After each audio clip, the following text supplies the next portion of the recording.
I read Ray Dalio's long essay and watched the nearly 3-hour interview with Elon Musk several times. The ideas can sound complex, so let's explain them with a simple example, a marketplace. Imagine the global system as a giant marketplace that has been operating for decades.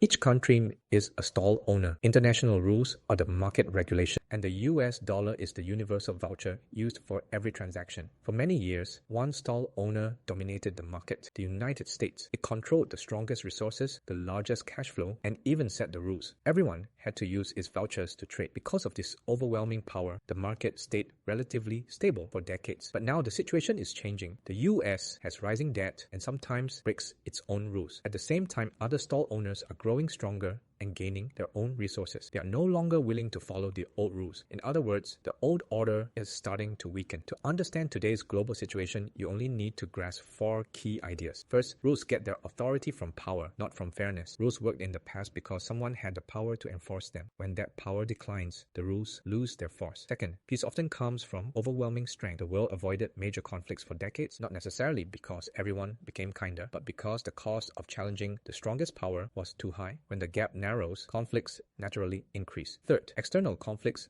are often used to manage internal problems. When a country faces economic trouble, debt, or social pressure, creating tension abroad can shift attention and stabilize domestic issues. 4. When debt becomes too large, the usual solution is to print more money. By issuing more currency, governments reduce the real value of what they owe, but the more money printed, the less valuable that money becomes. So, what does this mean for ordinary people? In a world where the old order is weakening, the safest strategy is simple. Don't place all your wealth in a currency that can keep losing value. The things that truly survive economic cycles are only 2. Either skills that are hard to replace or high-quality assets that hold long-term value. In the long run, success isn't about who wins quickly. It's about who can survive the longest and stay resilient. In the end, what Ray Dalio was really explaining is simply the logic of this global marketplace.